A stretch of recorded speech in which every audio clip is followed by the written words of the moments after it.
भारतीय न्याय संहिता 2023 की धारा 120 मुख्य रूप से हम किसी से जबरदस्ती कोई बात मनवाने या संपत्ति वापस लेने के लिए चोट पहुंचाना से संबंधित है।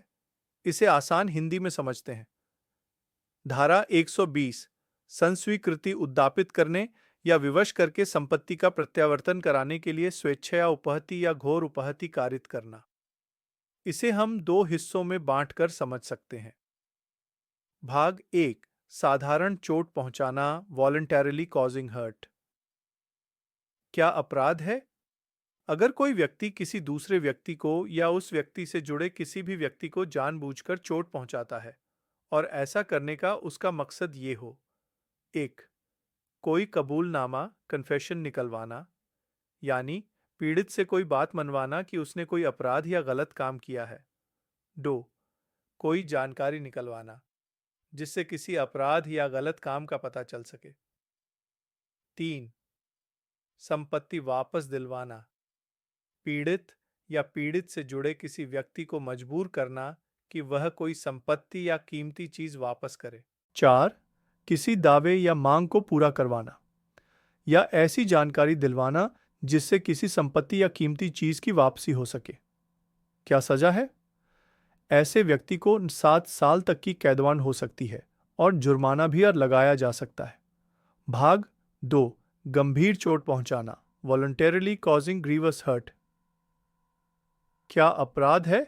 अगर कोई व्यक्ति ऊपर बताए गए इन्हीं उद्देश्यों, कबूलनामा, जानकारी, संपत्ति वापसी, दावा पूरा करवाना के लिए जानबूझकर गंभीर चोट, घोर उपहति पहुंचाता है।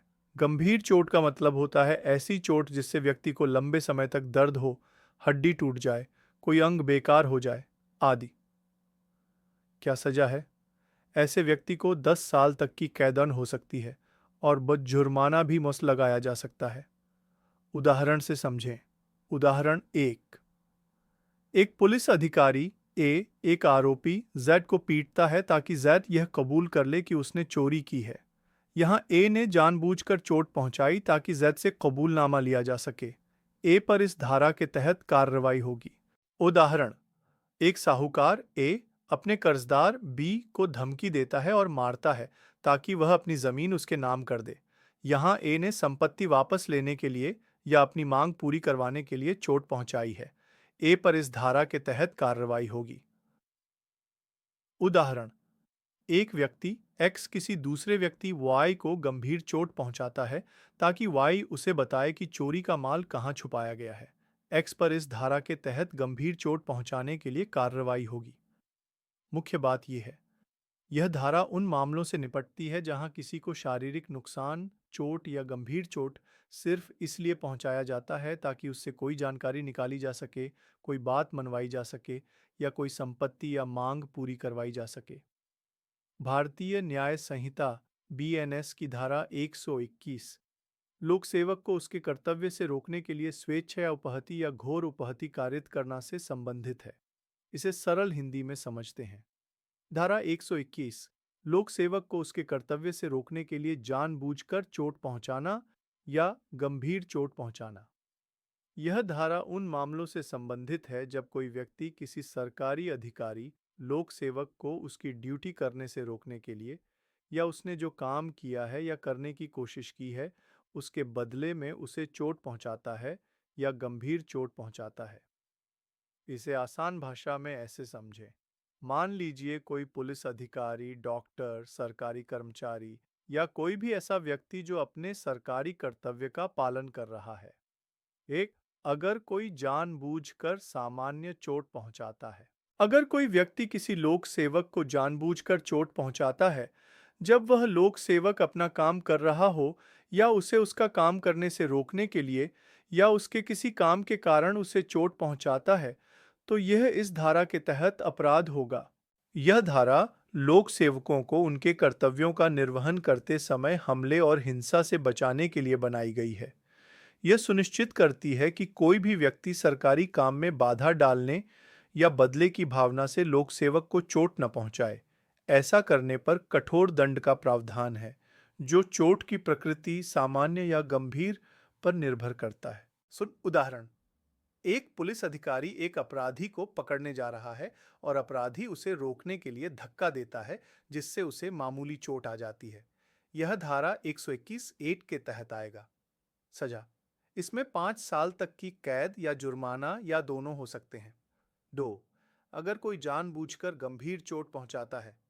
अगर कोई व्यक्ति किसी लोक सेवक को जानबूझकर गंभीर चोट, जैसे हड्डी तोड़ना, गंभीर घाव करना जिससे जान का खतरा हो, पहुंचाता है, जब वह लोक सेवक अपना काम कर रहा हो या उसे उसका काम करने से रोकने के लिए या उसके किसी काम के कारण उसे गंभीर चोट पहुंचाता है, तो यह भी इस धारा के तहत अपराध होगा। उदाहरण, एक सरकारी अधिकारी किसी अवैध निर्माण को तोड़ने जाता है और निर्माण करने वाला व्यक्ति उसे कुल्हाड़ी से मारकर गंभीर रूप से घायल कर देता है। यह धारा 121 2 के तहत आएगा। सजा, इसमें कम से कम 1 साल की कैद होगी, जिसे 10 साल तक बढ़ाया जा सकता है, और जुर्माना भी होगा। सारांश में, यह धारा लोक सेवकों को उनके कर्तव्यों का निर्वहन करते समय हमले और हिंसा से बचाने के लिए बनाई गई है। यह सुनिश्चित करती है कि कोई भी व्यक्ति सरकारी काम में बाधा डालने या बदले की भावना से लोक सेवक को चोट न पहुंचाए। ऐसा करने पर कठोर दंड का प्रावधान है, जो चोट की प्रकृति, सामान्य या गंभीर, पर निर्भर करता है।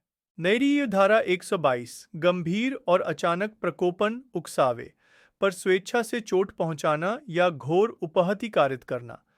यह धारा उन मामलों से संबंधित है जहां कोई व्यक्ति अचानक और गंभीर उकसावे, प्रोवोकेशन में आकर किसी दूसरे व्यक्ति को चोट पहुंचाता है। इसे 2 हिस्सों में बांटा गया है। 1, मामूली चोट पहुंचाना, वॉलंटरली कॉजिंग हर्ट। क्या होता है? अगर कोई व्यक्ति किसी गंभीर और अचानक उकसावे के कारण स्वेच्छा से, जानबूझकर किसी को चोट पहुंचाता है। शर्त, इसमें शर्त यह है कि उसका इरादा, इंटेंशन, या यह जानकारी, नॉलेज, नहीं होनी चाहिए कि वह उकसाने वाले व्यक्ति के अलावा किसी और को चोट पहुंचा सकता है। सजा, ऐसे मामले में उसे किसी भी तरह की कैद की सजा हो सकती है, जो 1 महीने तक बढ़ सकती है, या सिर्फ 5,000 रुपये तक का जुर्माना वो हो सकता है, या सिर्फ दोनों वो हो सकते हैं। उदाहरण, मान लीजिए अ को बू ने अचानक और बहुत बुरी तरह उकसाया। गुस्से में आकर आ ने ब को हल्का धक्का दिया, जिससे ब गिर गया और उसे मामूली चोट आई। अगर अ का इरादा ब के अलावा किसी और को चोट पहुंचाने का नहीं था, तो उस पर यह धारा लागू होगी। 2, गंभीर चोट पहुंचाना, वॉलंटरली कॉजिंग ग्रीवस हर्ट। क्या होता है?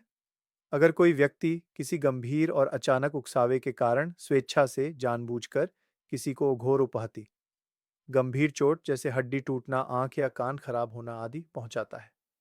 शर्त, इसमें भी वही शर्त है कि उसका इरादा या यह जानकारी नहीं होनी चाहिए कि वह उकसाने वाले व्यक्ति के अलावा किसी और को घोर उपहति पहुंचा सकता है। सजा, ऐसे मामले में उसे किसी भी तरह की कैद की सजा हो सकती है, जो 5 साल तक बढ़ सकती है, या 10,000 रुपये तक का जुर्माना भी हो सकता है, या दोनों बारीन हो सकते हैं। 2 उदाहरण, मान लीजिए अ को बी ने बहुत ज्यादा उकसाया। गुस्से में आ ने बू पर हमला किया और बी की हड्डी टूट गई। अगर अ का इरादा अब के अलावा किसी और को गंभीर चोट पहुंचाने का नहीं था, तो उस पर यह धारा लागू होगी। मुख्य बातें जो याद रखनी है। गंभीर और अचानक उकसावा, यह धारा तभी लागू होती है जब चोट या गंभीर चोट गंभीर और अचानक उकसावे के कारण हुई हो। उकसावा इतना होना चाहिए कि कोई सामान्य व्यक्ति अपना आपा खो दे। केवल उकसाने वाले को चोट, यह बहुत महत्वपूर्ण है कि अपराधी का इरादा केवल उस व्यक्ति को चोट पहुंचाने का रहा हो जिसने उसे उकसाया था। अगर उसने उकसाने वाले के अलावा किसी और को चोट पहुंचाई, तो यह धारा लागू नहीं होगी और उस पर ज्यादा सख्त धाराएं लग सकती हैं। सजा में कमी, यह धारा अपराध की गंभीरता को कम करती है, क्योंकि यह मानती है कि अपराधी ने उकसावे में आकर अपराध किया, न कि पूरी योजना बनाकर। इसलिए इसमें सामान्य चोट पहुंचाने या गंभीर चोट पहुंचाने की तुलना में सजा कम होती है। सरल शब्दों में यह धारा उन लोगों को कुछ राहत देती है जो किसी के गंभीर उकसावे में आकर खुद पर नियंत्रण खो देते हैं और फिर उसी व्यक्ति को चोट पहुंचाते हैं जिसने उन्हें उकसाया था। धारा 123 अपराध करने के इरादे से जहर आदि से चोट पहुंचाना। यह धारा उन मामलों से संबंधित है जहां कोई व्यक्ति किसी को जहर, नशीली चीज या कोई ऐसी हानिकारक चीज देता है जिससे उसे चोट पहुंचे या किसी अपराध को करने में आसानी हो। इसे और सरल भाषा में ऐसे समझिए। अगर कोई व्यक्ति किसी दूसरे व्यक्ति को जहर, पॉइजन, कोई खान सुन्न करने वाली दवा, स्टूपिफाइंग ड्रग, कोई श्वास संशीली दवा, इंटॉक्सिकेटिंग ड्रग या कोई श्वास नुकसानदेह चीज, अनहोलसम ड्रग और अदर थिंग, इसलिए देता है या दिलवाता है ताकि ये उस व्यक्ति को चोट पहुंचाई जा सके, या 2 कोई अपराध किया जा सके, या 3 किसी अपराध को करने में मदद मिल सके, या उसे यह फर्क मालूम है कि ऐसा करने से चोट पहुंच सकती है, तो ऐसा करने वाले व्यक्ति को इस धारा के तहत अपराधी माना जाएगा। इस धारा के तहत सजा क्या होगी? इस अपराध के लिए 10 साल तक की कैद और जुर्माना भी हो सकता है। यह एक सी संज्ञेय अपराध, कॉग्निजेबल ऑफेंस है, यानी पुलिस बिना वारंट के गिरफ्तार कर सकती है। यह गैर जमानती अपराध, नॉन बेलेबल ऑफेंस है, यानी इसमें जमानत मिलना अदालत के विवेक पर निर्भर करता है, अधिकार के तौर पर नहीं। इसकी सुनवाई सेशन कोर्ट ऑफ सेशन द्वारा की जाती है। उदाहरण के तौर पर, अगर कोई व्यक्ति किसी को उसके खाने में जहर मिला देता है ताकि उसे बीमार कर सके, कोई व्यक्ति किसी को जबरदस्ती नींद की गोलियां दे देता है ताकि वह बेहोश हो जाए और फिर उसके घर में चोरी कर सके, कोई व्यक्ति किसी को ऐसी नशीली चीज देता है जिससे वह अपना होश खो दे और फिर उसके साथ कोई आपराधिक कार्य किया जा सके, इन सभी स्थितियों में धारा 123 लागू होगी। यह धारा मुख्य रूप से ऐसे कृत्यों को दंडित करती है जहां नुकसान पहुंचाने या अपराध को सुविधाजनक बनाने के लिए हानिकारक पदार्थों का इस्तेमाल किया जाता है। भारतीय न्याय संहिता BNS की धारा 124 एसिड अटैक जैसे गंभीर अपराधों से संबंधित है। इसे आसान हिंदी में समझते हैं। धारा 124 तेजाब आदि का उपयोग कर स्वेच्छा से गंभीर चोट पहुंचाना, voluntarily causing grievous hurt by use of acid, etc. यह धारा उन मामलों से जुड़ी है जहां कोई व्यक्ति जानबूझकर किसी दूसरे व्यक्ति पर तेजाब या कोई ऐसा ही संक्षारक, कोरोसिव या जलने वाला पदार्थ फेंकता है या उसे पिलाने की कोशिश करता है या किसी और तरीके से इस्तेमाल करता है जिससे उस व्यक्ति को पास स्थायी या आंशिक क्षति, विकृति, डिफॉर्मिटी, जलन, अपंगता या गंभीर चोट पहुंचे। मुख्य बातें: तेजाब फेंकना, पिलाना, इस्तेमाल करना। इसमें सिर्फ तेजाब फेंकना ही नहीं, बल्कि किसी को तेजाब पिलाने की कोशिश करना या किसी और तरीके से उस पदार्थ का इस्तेमाल करना भी शामिल है।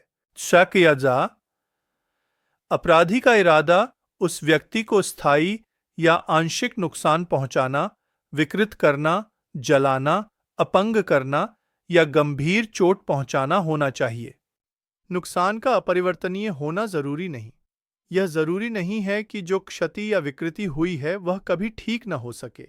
अगर वह आंशिक या स्थायी भी है तो भी इस धारा के तहत कार्रवाई होगी। सीधा सा मतलब, भारतीय न्याय संहिता की धारा 120 एसिड अटैक जैसे जघन्य अपराधों से निपटने के लिए बनाई गई है।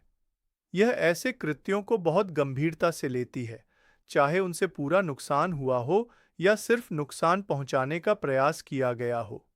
इसका उद्देश्य अपराधियों को कड़ी सजा दिलाना और पीड़ितों को उनके इलाज के लिए आर्थिक सहायता सुनिश्चित करना है। गंभीर चोट: इस धारा के तहत चोट इतनी गंभीर होनी चाहिए कि उससे शरीर के किसी हिस्से को स्थायी या आंशिक नुकसान हो, जैसे विकृति, अपंगता या गहरे घाव। प्रयास भी अपराध: अगर कोई व्यक्ति सिर्फ तेजाब फेंकने का या पिलाने का प्रयास भी करता है, भले ही पीड़ित को कोई चोट न लगे, तब भी यह इस धारा के तहत अपराध माना जाएगा। सजा: अगर गंभीर चोट होती है, कम से कम 10 साल की कैद, जिसे आजीवन कारावास तक बढ़ाया जा सकता है, साथ ही जुर्माना भी लगाया जाएगा, जो पीड़ित के इलाज के खर्च को पूरा करने के लिए उचित और पर्याप्त होना चाहिए, और यह जुर्माना पीड़ित को ही दिया जाएगा। अगर सिर्फ प्रयास होता है, 5 से 7 साल तक की कैद और जुर्माना भी लगाया जाएगा। स्पष्टीकरण। तेजाब का मतलब। इस धारा के लिए तेजाब में कोई भी ऐसा पदार्थ शामिल है जो अम्लीय, एसिडिक या संक्षारक, कोरोसिव प्रकृति का हो या जलने वाला हो, जिससे शारीरिक चोट लग सकती है और निशान, विकृति या अस्थायी स्थायी विकलांगता हो सकती है। नुकसान का अपरिवर्तनीय होना जरूरी नहीं। यह जरूरी नहीं है कि जो क्षति या विकृति हुई है वह कभी ठीक न हो सके। अगर वह आंशिक या स्थायी भी है तो भी इस धारा के तहत कार्रवाई होगी। सीधा सा मतलब, भारतीय न्याय संहिता की धारा 124 एसिड अटैक जैसे जघन्य अपराधों से निपटने के लिए बनाई गई है। यह ऐसे कृत्यों को बहुत गंभीरता से लेती है, चाहे उनसे पूरा नुकसान हुआ हो या सिर्फ नुकसान पहुंचाने का प्रयास किया गया हो। इसका उद्देश्य अपराधियों को कड़ी सजा दिलाना और पीड़ितों को उनके इलाज के लिए आर्थिक सहायता सुनिश्चित करना है। धारा 125 दूसरों के जीवन या व्यक्तिगत सुरक्षा को संकट में डालने वाला कार्य, एक्ट एंडेंजरिंग लाइफ और पर्सनल सेफ्टी ऑफ अदर्स। यह धारा उन कामों से संबंधित है जो कोई व्यक्ति इतनी लापरवाही या जल्दबाजी में करता है कि उससे किसी और के जीवन या उसकी निजी सुरक्षा को खतरा पैदा हो जाए। इसमें जानबूझकर नुकसान पहुंचाने की नीयत नहीं होती, बल्कि लापरवाही या जल्दबाजी ही वजह होती है। इसे ऐसे समझें, अगर कोई व्यक्ति इतनी जल्दबाजी या लापरवाही से कोई काम करता है जिससे मानव जीवन या दूसरे लोगों की व्यक्तिगत सुरक्षा खतरे में पड़ जाती है, तो उसे सजा मिलेगी। सजा की मात्रा इस बात पर निर्भर करती है कि उस लापरवाही या जल्दबाजी भरे काम का क्या नतीजा हुआ। 1. सामान्य स्थिति में, जब सिर्फ खतरा पैदा हुआ हो, चोट न लगी हो।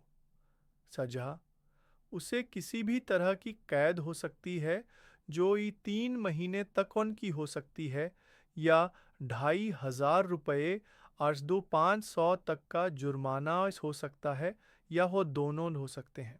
उदाहरण, आप बहुत तेजी से गाड़ी चला रहे हैं एक भीड़भाड़ वाली सड़क पर, जिससे लोगों को साइड हटना पड़ रहा है या गिरने का खतरा है, लेकिन किसी को चोट नहीं लगी। यह इस श्रेणी में आएगा। 2. अगर चोट हर्ट लगती है। सजा, उसे किसी भी तरह की कैद हो सकती है जो आधा महीने तक फंस की हो सकती है, या मैं 5,000 रुपये RS 5,000 तक का जुर्माना विध हो सकता है, या मिद दोनों वर्ड हो सकते हैं। उदाहरण, आप लापरवाही से साइकिल चला रहे थे और किसी से टकरा गए, जिससे उसे मामूली चोट जैसे खरोंच या हल्की मोच आ गई। 3. अगर गंभीर चोट ग्रीवस हर्ट लगती है। सजा, उसे किसी भी तरह की कैद हो सकती है जो 3 साल तक वन की हो सकती है, या 10,000 रुपये RS 10,000 तक का जुर्माना वन हो सकता है, या ये दोनों जड़ हो सकते हैं। उदाहरण, आपने लापरवाही से एक भारी चीज गिरा दी, जिससे किसी व्यक्ति का हाथ टूट गया या उसे कोई गंभीर चोट लग गई। संक्षेप में, धारा 125 यह बताती है कि अगर आप कोई ऐसा काम करते हैं जिसमें आप जानबूझकर नहीं बल्कि अपनी लापरवाही या जल्दबाजी के कारण किसी और की जान या सुरक्षा को खतरे में डालते हैं, तो आपको सजा मिल सकती है। सजा इस बात पर निर्भर करेगी कि आपकी लापरवाही से कितना नुकसान हुआ है, सिर्फ खतरा पैदा हुआ, हल्की चोट लगी या गंभीर चोट लगी। भारतीय न्याय संहिता 2023 की धारा 126 सदोष अवरोध रॉन्गफुल रिस्ट्रेंट से संबंधित है। इसे आसान हिंदी में समझते हैं। धारा 126 सदोष अवरोध रॉन्गफुल रिस्ट्रेंट। यह धारा बताती है कि किसी व्यक्ति को गलत तरीके से रोकना कब अपराध माना जाएगा। ये परिभाषा, डेफिनेशन, अगर कोई व्यक्ति जानबूझकर अपनी मर्जी से किसी दूसरे व्यक्ति को इस तरह से रोकता है कि वह उस दिशा में आगे न बढ़ पाए जहां उसे जाने का स्वनो पूरा अधिकार बोध है, तो ऐसा काम करने वाले व्यक्ति को सदोष अवरोध करने वाला कहा जाएगा। इसे एक उदाहरण से समझें। मान लीजिए एक गली में जाने का आपको पूरा अधिकार है। कोई व्यक्ति जानबूझकर उस गली के रास्ते में खड़ा हो जाता है और आपको आगे बढ़ने से रोकता है, भले ही आपको वहां से जाने का कानूनी अधिकार हो। ऐसा करना सदोष अवरोध कहलाएगा। अपवाद, एक्सेप्शन। इस धारा में एक अपवाद छूट भी है। अगर कोई व्यक्ति अच्छी नीयत, गुड फेथ से यह मानते हुए किसी निजी रास्ते, प्राइवेट वे को रोकता है कि उसे ऐसा करने का कानूनी अधिकार है, तो यह सदोष अवरोध नहीं माना जाएगा। ID उदाहरण, यदि ए को लगता है कि जेड जिस रास्ते से जा रहा है वह ए की निजी संपत्ति है और उसे उस रास्ते को रोकने का कानूनी अधिकार है और ए उस रास्ते को रोकता है, तो यह सदोष अवरोध नहीं होगा, बशर्ते ए की नीयत सही हो। 2. सजा, पनिशमेंट। जो कोई भी सदोष अवरोध का अपराध करता है उसे निम्नलिखित सजा दी जा सकती है। साधारण कारावास, जिसकी अवधि 1 महीने तक मान बढ़ सकती है, या ब्याज जुर्माना, जो 5,000 रुपये तक मान हो सकता है, या मां दोनों, कारावास और जुर्माना दोनों। संक्षेप में, धारा 126 का मुख्य उद्देश्य हर व्यक्ति को अपनी मर्जी से कहीं भी आने जाने की आज़ादी देना है, बशर्ते वह कानूनी दायरे में हो। यदि कोई व्यक्ति बिना किसी कानूनी अधिकार के किसी दूसरे व्यक्ति को उसके जाने के अधिकार वाले रास्ते पर रोकता है, तो उसे 1 महीने तक की जेल या R5,000 तक का जुर्माना या दोनों हो सकते हैं। भारतीय न्याय संहिता 2023 की धारा 127 सदोष परिरोध, रॉन्गफुल कन्फाइनमेंट से संबंधित है। इसे आसान हिंदी में समझते हैं। धारा 127 सदोष परिरोध, रॉन्गफुल कन्फाइनमेंट। यह धारा तब लागू होती है जब कोई व्यक्ति किसी दूसरे व्यक्ति को गलत तरीके से कहीं बंद कर देता है या उसे एक निश्चित जगह से आगे बढ़ने नहीं देता, जिससे उसकी आज़ादी छीन जाती है। मुख्य बातें। सदोष परिरोध क्या है? What is wrongful confinement? अगर कोई व्यक्ति किसी दूसरे व्यक्ति को इस तरह से रोकता है कि वह व्यक्ति एक तय सीमा, जैसे किसी कमरे से, घर से या किसी भी बंद जगह से बाहर नहीं जा पाता, तो यह कहा जाता है कि उसने उस व्यक्ति का सदोष परिरोध किया है। उदाहरण, कि एक व्यक्ति एक खा को एक कमरे में बंद कर देता है और बाहर से ताला लगा देता है। का ने क का सदोष परिरोध किया है। सदोष परिरोध के लिए सजा, पनिशमेंट फॉर रॉन्गफुल कन्फाइनमेंट। जो कोई किसी व्यक्ति का सदोष परिरोध करता है उसे 1 साल तक की कैद, साधारण या कठोर, 5,000 रुपये तक का जुर्माना। गुप्त रूप से परिरोध, सीक्रेट कन्फाइनमेंट। अगर कोई व्यक्ति किसी को इस तरह से सदोष परिरोध में रखता है कि उसकी जानकारी किसी ऐसे व्यक्ति को न मिल सके जो उस बंदी में रुचि रखता हो, जैसे परिवार का सदस्य या किसी सरकारी अधिकारी को, या ताकि परिरोध की जगह का पता न चल सके, तो उसे 2 साल तक की अतिरिक्त कैद हो सकती है। संपत्ति वसूलने या गलत काम करवाने के लिए परिरोध। अगर कोई व्यक्ति किसी को सदोष परिरोध में रखता है ताकि उससे या उसके किसी संबंधी से कोई संपत्ति, कीमती चीज निकलवा सके, या उसे कोई गैर कानूनी काम करने के लिए मजबूर कर सके, या कोई जानकारी हासिल कर सके, तो उसे 3 साल तक की कैद और जुर्माना हो सकता है। अपराध कबूल करवाने के लिए परिरोध। अगर कोई व्यक्ति किसी को सदोष परिरोध में रखता है ताकि उससे कोई अपराध या दुराचार कबूल करवा सके या कोई ऐसी जानकारी हासिल कर सके जिससे किसी अपराध का पता चल सके, या उसे या उसके किसी संबंधी को कोई गैर कानूनी काम करने पर मजबूर कर सके, तो उसे 3 साल तक की कैद और जुर्माना हो सकता है। संक्षेप में, धारा 127 किसी भी व्यक्ति की शारीरिक स्वतंत्रता का उल्लंघन करने पर दंड का प्रावधान करती है। यह सुनिश्चित करती है कि किसी को भी गैर कानूनी तरीके से बंद करके उसकी आज़ादी छीनी न जाए। सजा की गंभीरता इस बात पर निर्भर करती है कि परिरोध कितने समय के लिए किया गया, क्या गुप्त रखा गया था और उसका मकसद क्या था, या दोनों हो सकते हैं। कुछ विशेष परिस्थितियां और सजा, स्पेशल सर्कमस्टेंसेस एंड पनिशमेंट।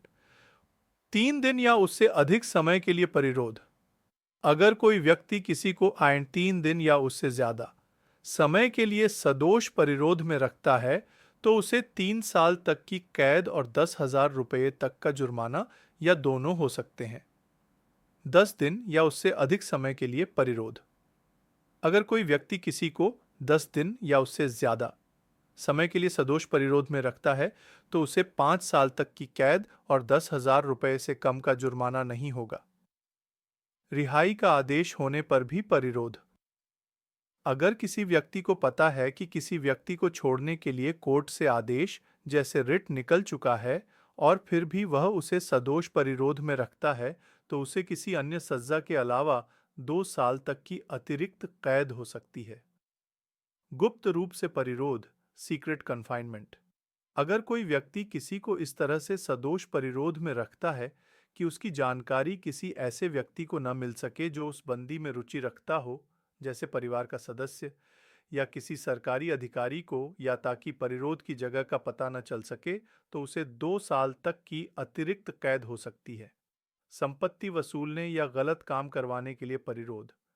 अगर कोई व्यक्ति किसी को सदोष परिरोध में रखता है ताकि उससे या उसके किसी संबंधी से कोई संपत्ति, कीमती चीज निकलवा सके, या उसे कोई गैरकानूनी काम करने के लिए मजबूर कर सके, या कोई जानकारी हासिल कर सके, तो उसे 3 साल तक की कैद और जुर्माना हो सकता है।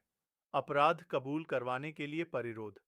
अगर कोई व्यक्ति किसी को सदोष परिरोध में रखता है ताकि उससे कोई अपराध या दुराचार कबूल करवा सके, या कोई ऐसी जानकारी हासिल कर सके जिससे किसी अपराध का पता चल सके, या उसे या उसके किसी संबंधी को कोई गैरकानूनी काम करने पर मजबूर कर सके, तो उसे 3 साल तक की कैद और जुर्माना हो सकता है।